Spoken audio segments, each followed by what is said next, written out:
E aí a Globo News hoje, o Holiday, e aqui eu passo para você, ela veio com uma tese, um programa da tarde. Ela dizia que o patrocínio ao filme Dark Horse estaria na proposta de colaboração premiada do Vorcaro apresentada à PGR e à Polícia Federal.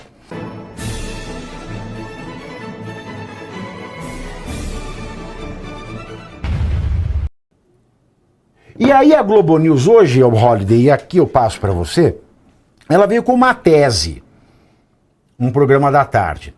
Ela dizia que o patrocínio ao filme Dark Horse estaria na proposta de colaboração premiada do Vorcaro apresentada à PGR e à Polícia Federal.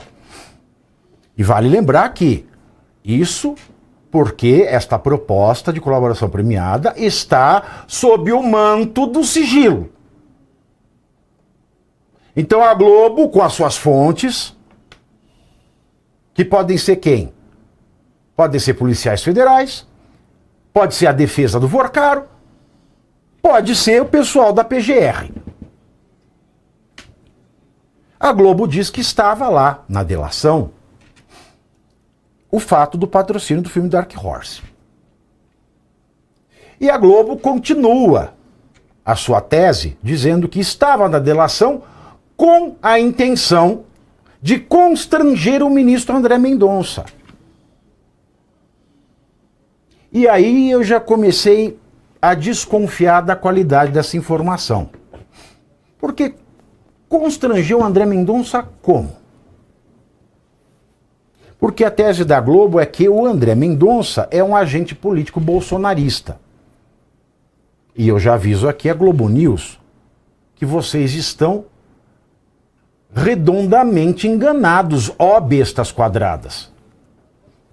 Porque se tem uma coisa que não pauta a atividade jurisdicional do ministro André Mendonça é política. E aliás, e digo isso com conhecimento de causa, o ministro André Mendonça não iria proteger o Flávio Bolsonaro se isso estivesse, de fato, na colaboração premiada e, é claro, trouxesse essa colaboração premiada elementos que pudessem comprovar essa afirmação. Então, diante de tudo isso, ó Fernando Holiday, a gente vê que com a informação de hoje tem muito do Lula a aparecer ainda. E eles que abram o olho, porque do Flávio está aparecendo durante a pré-campanha. E uma coisa é você ser bombardeado na pré-campanha. Outra coisa é você ser bombardeado durante a campanha. Pois é, Pavinato. Nesse contexto político todo, me lembra muito o que aconteceu em 2014, né? Nós tivemos ali Dilma Rousseff, Aécio Neves disputando pau a pau durante um período, até a Marina Silva chegou a ser o foco naquela campanha, mas partiu para o segundo turno com Aécio Neves e Dilma Rousseff. E era justamente a época em que começava a surgir um suposto esquema envolvendo a Petrobras, havia a CPI da Petrobras, uma operação iniciada em Curitiba, dava ares de que algo gigantesco viria pela frente. E aí se começou também a falar em possíveis delações. E aquilo ali marcou a campanha completamente ao longo de 2014 e teve repercussões nos anos seguintes que levaram, inclusive, ao impeachment da então presidente Dilma Rousseff. E agora nós estamos num cenário muito parecido, porque tanto em 2014 a oposição da época, o PSDB, foi de certa forma empurrado para o escândalo em um contexto bem menor do que o PT, mas acabou sendo empurrado, e agora da mesma forma tentam empurrar a oposição, agora com a direita e com o bolsonarismo. Mas há algumas diferenças fundamentais. Quando nós falamos dos petistas, nós estamos falando de pessoas que estão no governo. Portanto, pessoas que efetivamente têm o poder de fazer acontecer alguma coisa. Neste caso, a reunião com Lula aconselhando Vorcaro a vender ou a não vender o banco acaba tendo um peso gravoso muito maior. Entretanto, quando nós falamos de questões jurídicas, nós não necessariamente estamos falando de questões políticas. E aí é importante ressaltar os erros estratégicos que o bolsonarismo teve diante desta crise. O primeiro deles foi não antecipar a equipe de campanha que algo assim poderia vir. Na reunião que Flávio teve depois com seus integrantes de campanha... Você falou passada disso, né, Caivano? O Caivano falou muito disso. Pois é. Ele, segundo a imprensa, obviamente, não havia comunicado a direção da sua campanha e todos foram pegos de surpresa.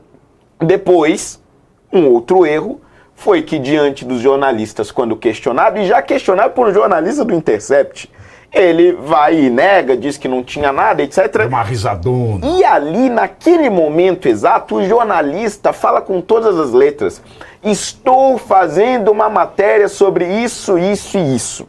A partir dali, a crise já estava instaurada e a partir dali a equipe já deveria ter se preparado para responder esses questionamentos. Não o fizeram.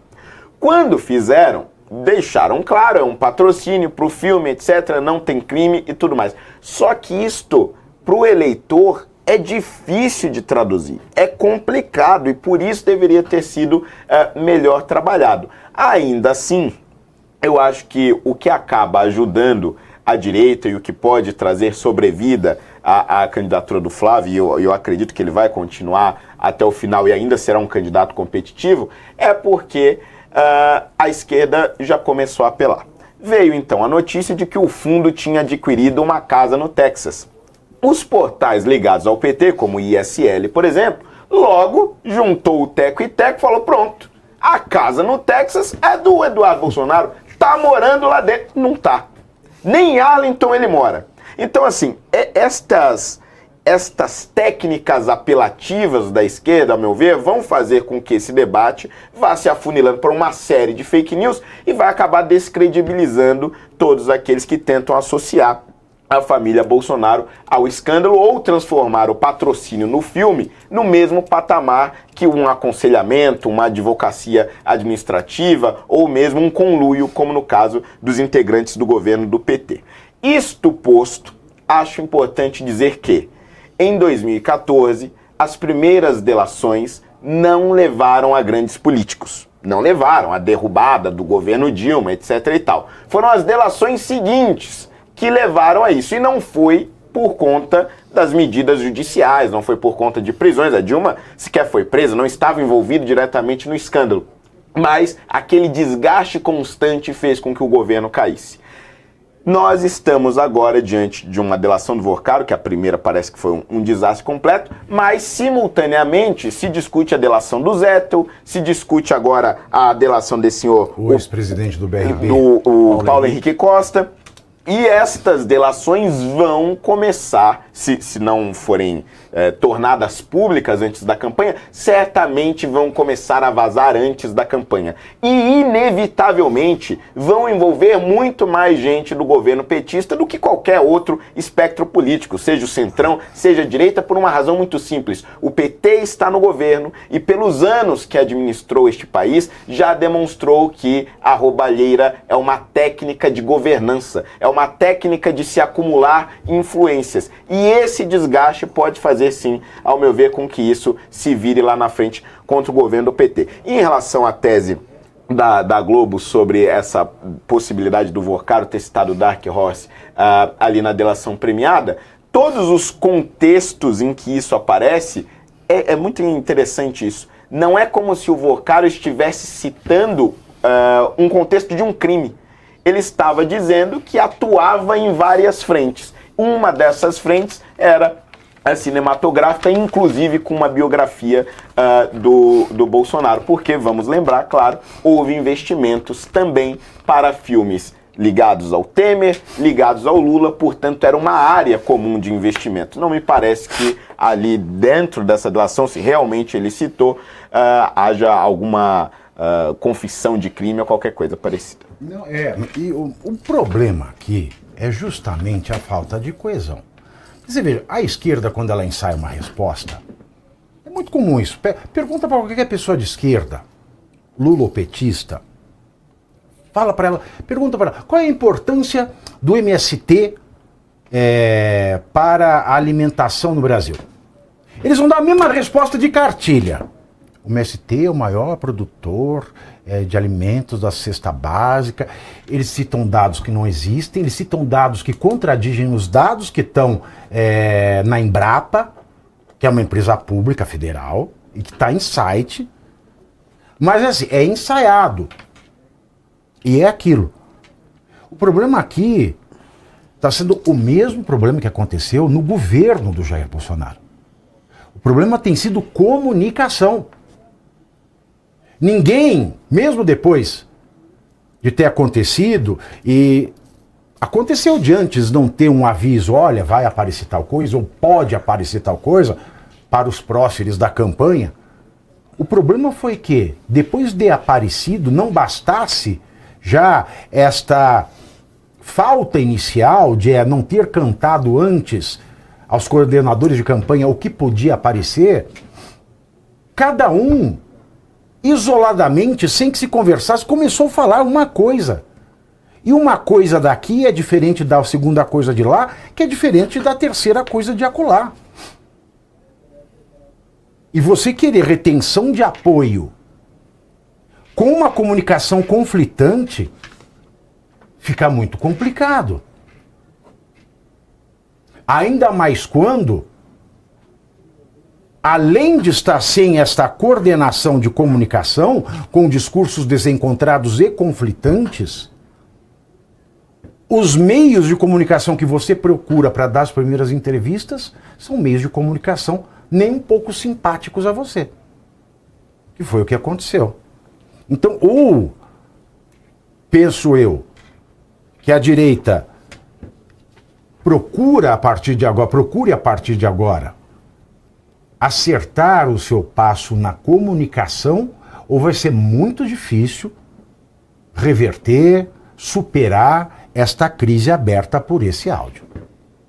É o meu ponto de vista. É o meu ponto de vista. E logo depois de o ex-ministro do STF, Joaquim Barbosa,